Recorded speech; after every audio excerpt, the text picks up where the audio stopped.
It was born literally out of the ashes of the Holocaust. It's the physical embodiment of the dream and the fervent prayer of the Jewish people for the last 2,000 years.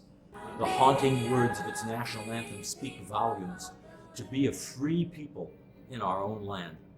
It's the state of Israel. But how did modern Israel come about? We know there was an ancient kingdom called Israel dating back to biblical times, but the land of King David and Solomon and their successors was conquered by a combination of Assyrians and Babylonians, and when the people returned from their exile, they were again conquered by the Romans. For century after century they wandered, living in Muslim lands, Christian lands, and assorted cultures worldwide. But they never stopped longing for Zion, facing Jerusalem in prayer 3 times a day. Most religious Jews were content to wait for the Messiah, but in the 19th century, many others decided that the time had come to move to what was now Ottoman-controlled Palestine and live there. Taking inspiration from the father of modern Zionism, Theodor Herzl, they began founding whole communities, including a new Jewish city on the Mediterranean coast called Tel Aviv. They established communal farms, each one called a kibbutz. Cypress trees were planted to drain what had been malarial swampland, and over time, the desert began to bloom. And amazingly, Hebrew was revived as a spoken language.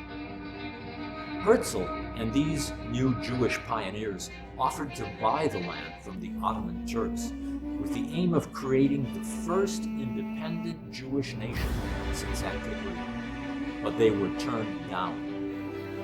After the First World War, Palestine, as it was originally called by the ancient Romans, fell under British control.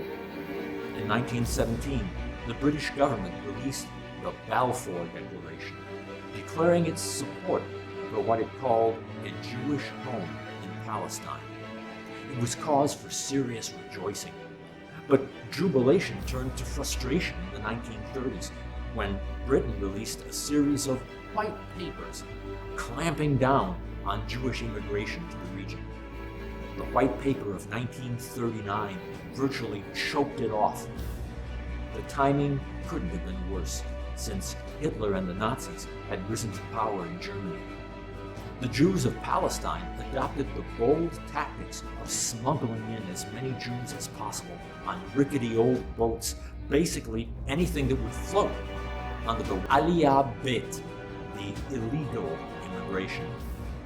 At the same time, the Jews, who called themselves Palestinians, did everything possible to aid the British in the war against the Nazis. David Ben-Gurion, who would later become Israel's first prime minister, came up with the slogan, "We shall fight the war against Hitler as if there were no white paper, and we shall fight the white paper as if there were no war." One brave young Palestinian Jewish woman named Hanah Senesh joined the British Army in 1943 as a paratrooper, landing behind enemy lines. She was ultimately captured, tortured, and executed by the Hungarian police.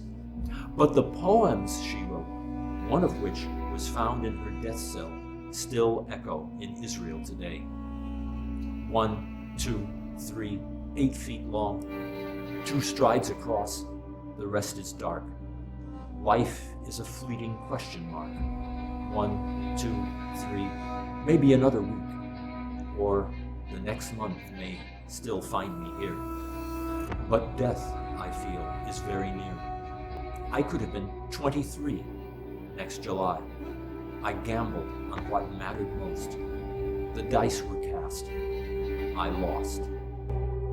The most famous of the poems, subsequently set to music, reads, my God, I pray that these things never end.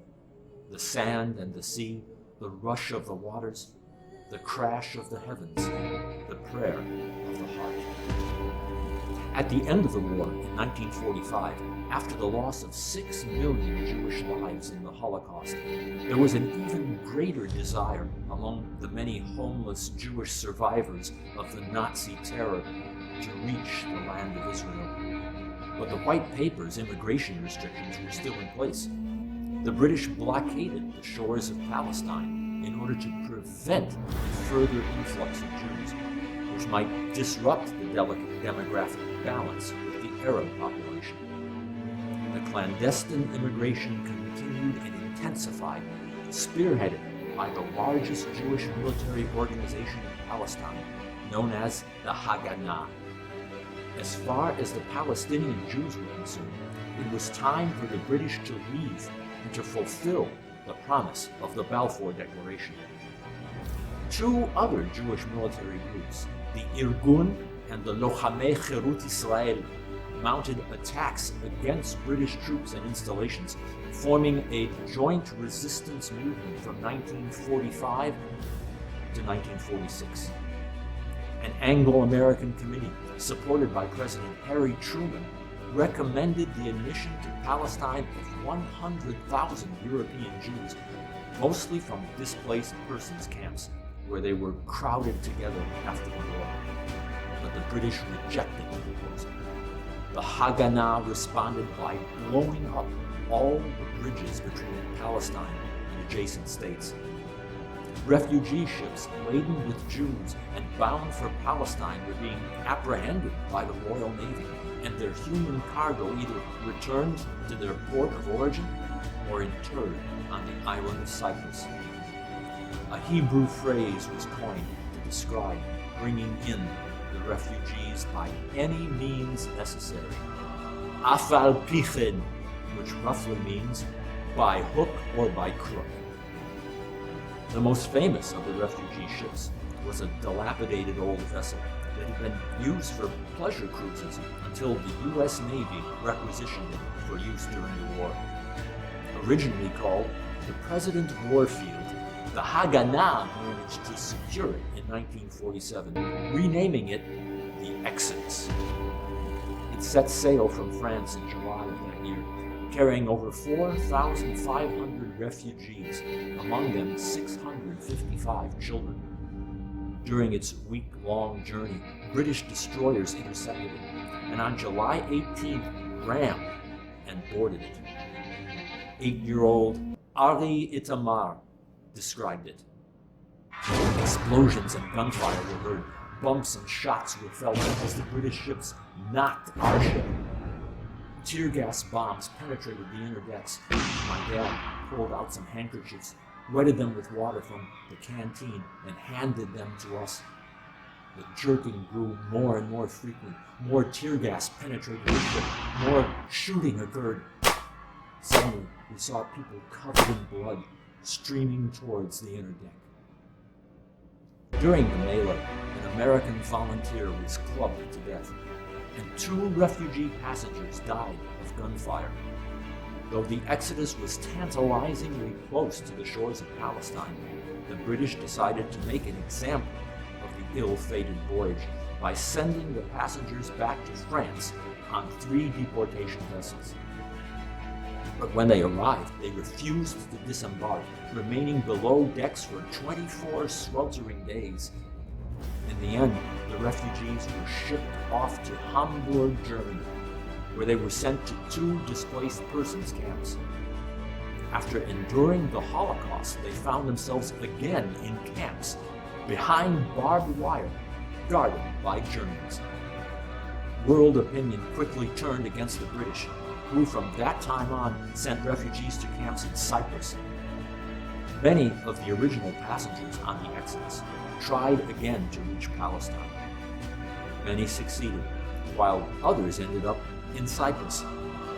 But when the British finally left Palestine in 1948 and subsequently recognized what became the State of Israel, all of the refugees were allowed entrance to the new Jewish nation. Thousands of years ago, the great prophet Isaiah asked, "Is a land born in one day? Is a nation brought forth at once? For as soon as Zion was in labor, she brought forth her children. The stories of the Exodus and the clandestine immigration not only highlight the Jewish heroes of those days, they focus our minds on the birth pangs that brought forth a new nation for the Jewish people. The legacy of those days is something we should never forget.